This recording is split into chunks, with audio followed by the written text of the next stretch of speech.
O Tribunal Superior Eleitoral proibiu o uso de celulares nas cabines de votação nas eleições de outubro. A limitação foi definida por unanimidade pelos ministros da Corte em sessão realizada ontem. Os magistrados aprovaram a determinação durante a análise de uma consulta feita pelo partido União Brasil sobre o tema.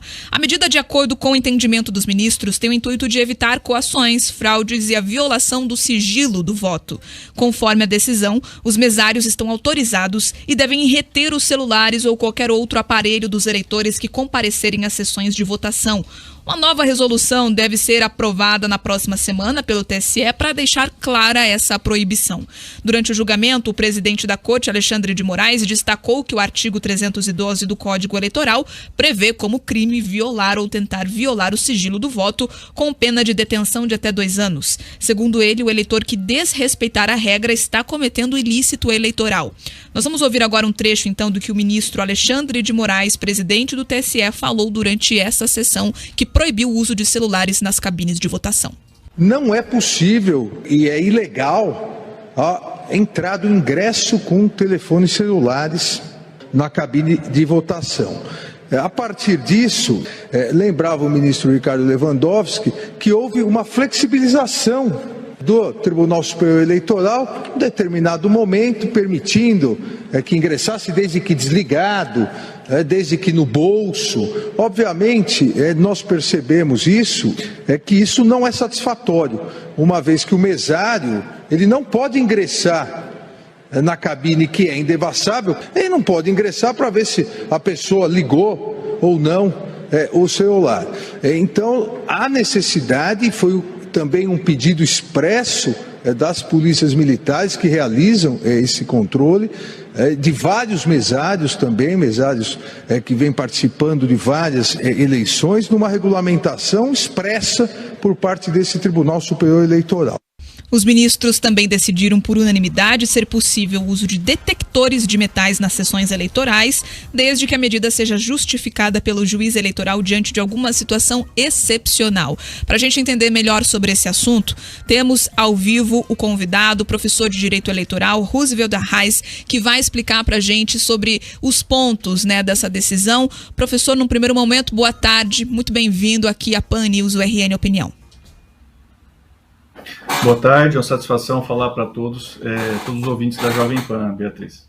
Certo, professor. Num primeiro momento a gente consegue elencar nesse cenário, nesse contexto todo dessa regulamentação sobre a proibição do uso de celular ali durante o voto, pontos positivos e negativos dessa regulamentação? Como que o senhor está entendendo essa medida adotada pelo TSE?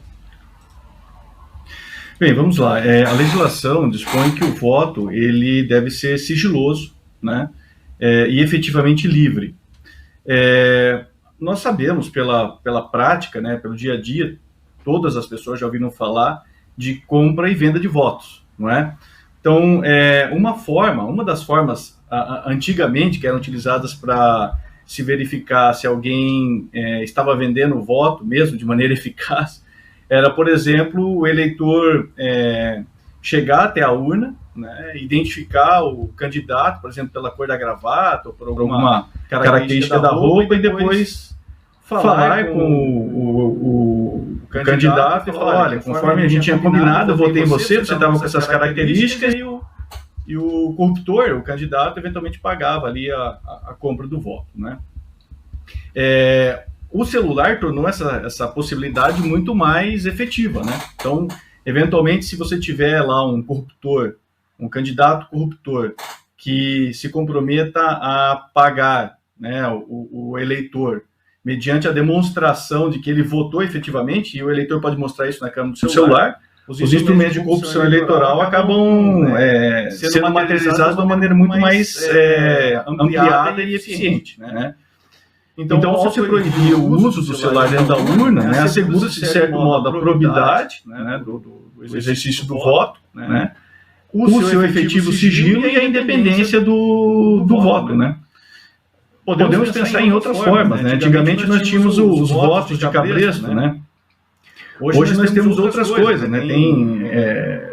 Temos gestores públicos ou até empresários que, de certo modo, tentam forçar os seus subordinados a votar nessa ou naquela pessoa E se você tem o celular como um instrumento que pode ser exigido para essa pessoa para mostrar que ela efetivamente votou nessa ou naquela pessoa, esse cabresto acaba sendo mais eficiente. Então, eu vejo, de certo modo, como uma solução positiva você efetivamente impedir que a pessoa esteja vulnerável a esse tipo de coação que poderia ser exigida por meio do próprio celular, e também uma forma de você evitar a corrupção, em que a pessoa tem que, né, mostrar ali o celular para o candidato corruptor e receber lá, sei lá, um valor em dinheiro para confirmar que efetivamente votou naquela pessoa, né?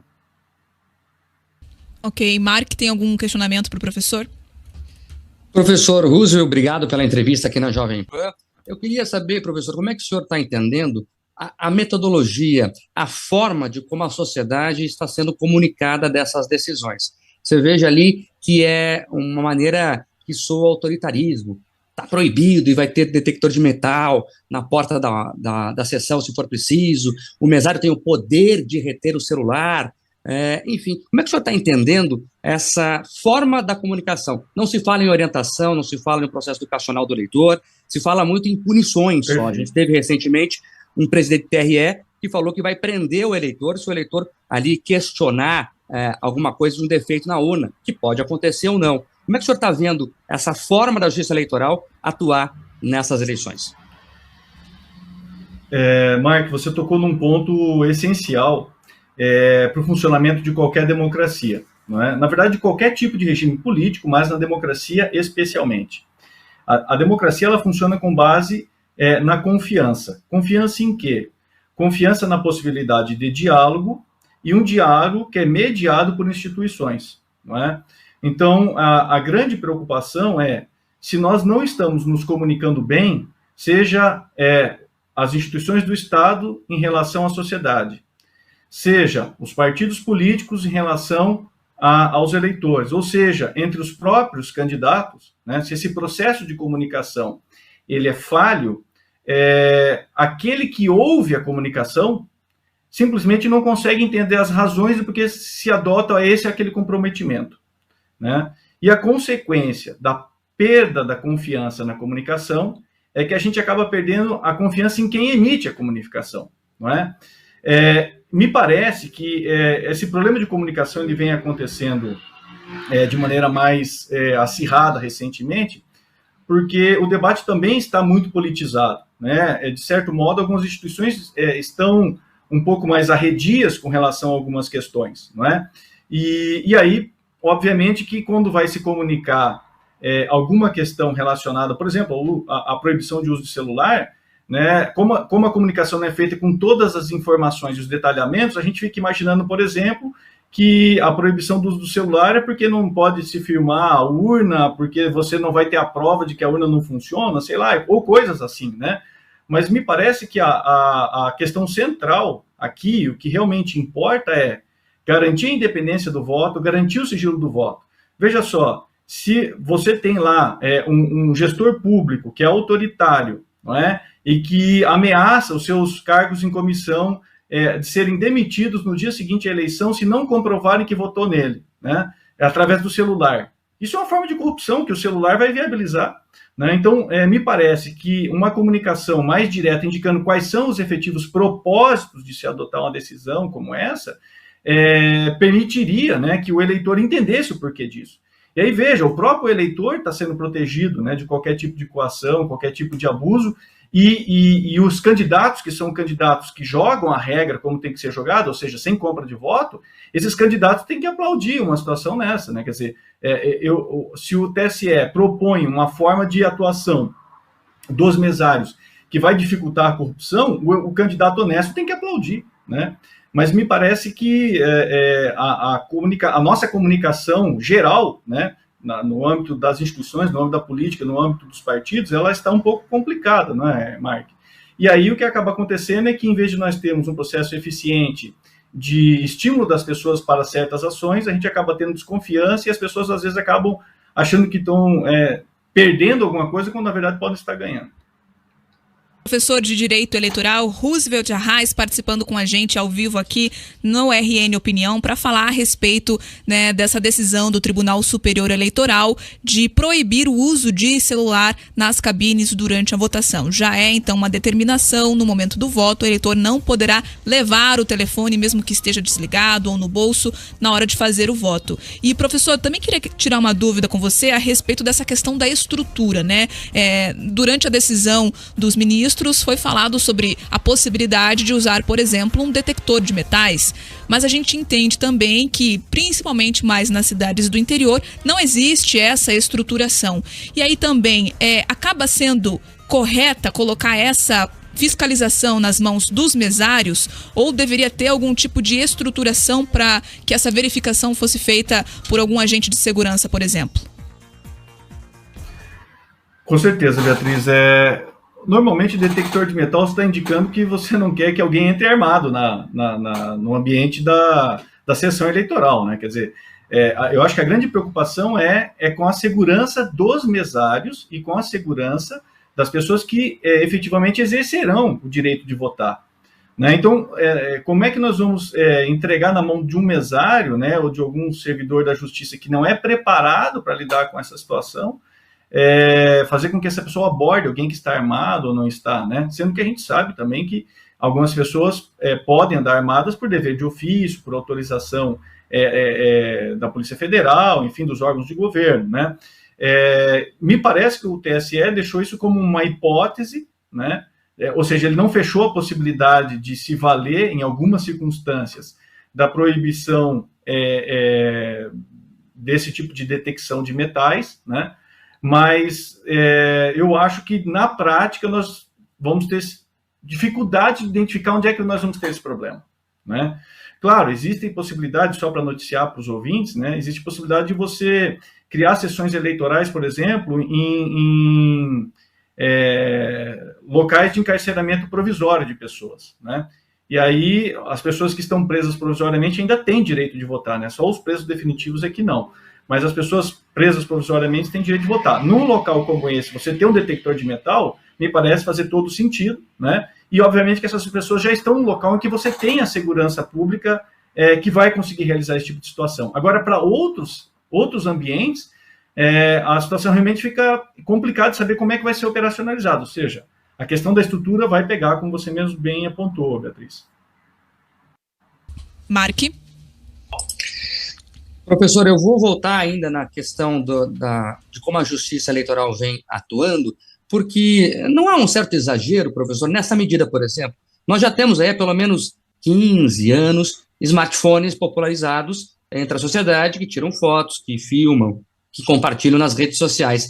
E só agora, há 40 dias da eleição, é que se tem essa decisão aí, e dessa forma que a mim parece um tanto autoritária, vai ser punido, vai ter detector de metal na porta, o mesário vai reter o celular, enfim.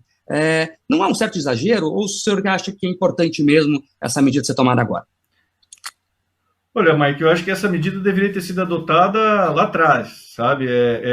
O sigilo do voto, ele é muito importante, sabe? O problema é que essa medida vem agora, nesse momento, né, por outras razões, né? Não é só a questão do sigilo do voto que está em questão, né?